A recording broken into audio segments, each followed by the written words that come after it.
विनोद, दिवाकर और अमन नदी किनारे खेत से कुछ सब्जियों को तोड़कर नदी किनारे बसे अपने घर में लाते हैं। और जब पूरा परिवार खाने के लिए बैठता है तो रिंकी बोलती है, नदी का पानी कितना गंदा हो गया, कितनी बदबू आ रही है। मुझसे तो इस बदबू की वजह से खाना भी नहीं खाया जा रहा है। इस बार हमारी फसल अच्छी हुई है, पर बारिश है जो होने का नाम नहीं ले रही। कहीं हमारी फसल बारिश ना होने की वजह से सूख न जाए। वो तो तूने बिल्कुल ठीक कहा बेटा। सोचा था नदी का पानी खेत में डालूं, पर नदी का पानी भी पिछले 2 महीने से कितना गंदा हो गया है। नदी के पानी से शुरू में हमने खेती की और पिछले 2 महीने से कैसे कैसे हम पानी साफ करके खेती को उपजा रहे हैं, ये तो हमें ही पता है। अगर इस बार फसल अच्छी होती तो हम लोग नदी के दूसरी तरफ जाकर बड़े व्यापारियों के पास अपनी सब्जियों को बेच पाते। नदी के उस तरफ कैसे जाएंगे जी आप? नदी का पानी इतना गंदा है कि अब कोई नाव नहीं चलती और पुल भी टूट चुका है। दादी, नदी का पानी साफ भी होता है और नदी का पानी हम खेत में भी तो डाल सकते हैं। मैंने बहुतों को देखा है ऐसा करते हुए। मेरी पोती बिल्कुल सही कह रही है। मैं कल ही गांव वालों से बात करूंगा और हम सभी मिलकर नदी को साफ करेंगे ताकि पाइप और मोटर की मदद से नदी का पानी खेत में जा सके। इस बार गरीब विनोद की फसल अच्छी हुई थी, इसलिए वो अपनी फसल पर पूरी मेहनत करना चाहता था। फिर पूरा परिवार खाना खाकर सो जाता है। अगली सुबह विनोद गांव के खेती करने वाले कुछ लोगों को नदी के पास इकट्ठा करके नदी को लेकर बातें करता है। भाइयों, इस बार हम सबकी धान, गेहूं और सब्जी की खेती काफी अच्छी हुई है। क्यों ना हम नदी की सफाई करके नाव चालू करें ताकि नदी की दूसरी तरफ जाकर बड़े बड़े साहूकार को अपनी सब्जियां बेच सके।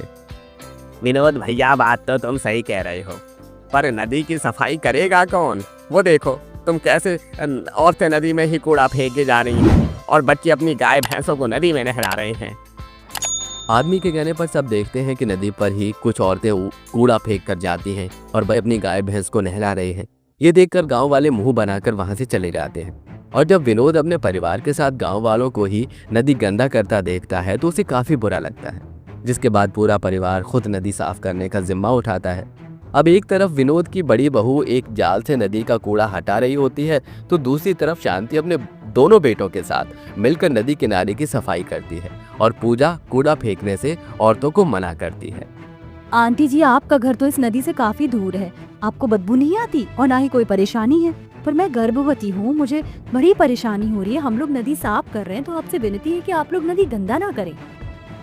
बहू, कर तो तुम ऐसे रही हो जैसे कि तुमने नदी ही खरीद ली हो कूड़ा फेंकने की। और भी जगह है, यहाँ नहीं फेंकने दोगी तो क्या हम कहीं और फेंक लेंगे? अरे एक बात याद रखना, तुम और तुम्हारा परिवार मिलकर इस नदी की सफाई नहीं कर पाएगा। पूरा परिवार मिलकर हर रोज नदी साफ करता और गांव के लोगों को नदी गंदी करने से भी रोकता है और खुद बाल्टी में पानी भरकर खेत तक ले जाते हैं। ये मैं 5वीं बाल्टी नदी से भरकर खेत में डालने के लिए जा रही हूँ। माँ जी, अब आपको आराम कर लेना चाहिए। मैं देवर जी और दिवाकर है ना।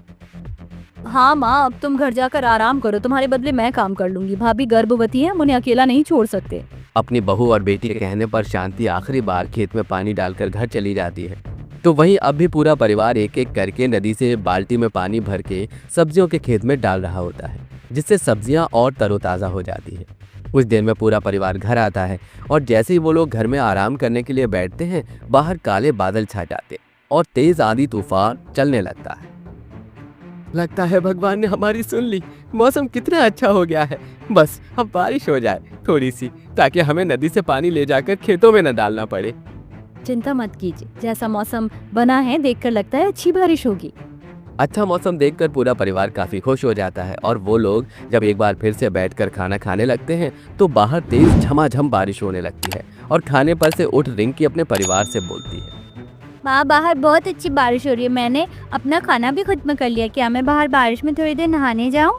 हाँ जाओ, पर ज्यादा देर मत नहाना वरना बीमार पड़ जाओगे।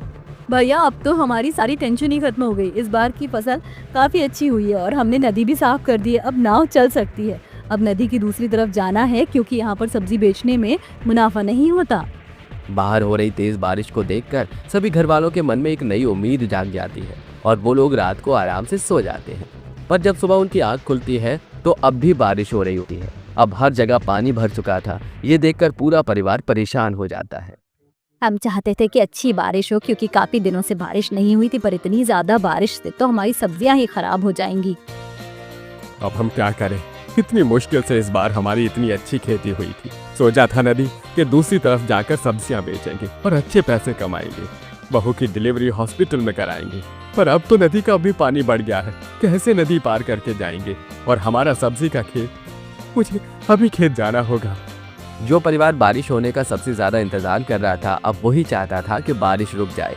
अब जैसे ही बारिश कम होती है, पूरा परिवार खेत जाता है। सब्जियों की खेती में घुटने तक पानी भर चुका था, जिसे देखकर दिवाकर और उसका पूरा परिवार परेशान हो जाता है। खेत में तो घुटने तक पानी भर गया है, अब कैसे पानी कम करें? अगर खेत से पानी नहीं निकाला तो सारी सब्जियां गल जाएंगी। सुनिए जी, हम घर में एक बड़ा सा पाइप लेकर आए थे ताकि उसकी मदद से नदी का पानी खेत तक ला सके। क्यों ना अब उसी का इस्तेमाल हम खेत के पानी को नदी में डालने के लिए करें। भाभी बिल्कुल सही कह रही हैं। मैं अभी घर से पाइप लेकर आती हूँ, इससे पहले कि बारिश शुरू हो जाए। मोटर की भी जरूरत पड़ेगी, मैं भी किसी से मोटर मांग कर लाती हूँ। काजल घर से मोटा पाइप लेकर आती है तो वही शांति कहीं से मोटर मांग कर लाती है। अब विनोद, अगली सुबह होते ही वो लोग ठेले पर अपनी ताज़ा सब्जियां तैयार करते हैं और उन्हें बाजार में बेचने के लिए चले जाते हैं। बारिश की वजह से बहुत कम सब्जी वाले बाजार में होते हैं, जिस वजह से उनकी सब्जियां अच्छे से बिकती हैं। भैया 1 किलो बैंगन और 4 किलो आलू कर दो इस बारिश की।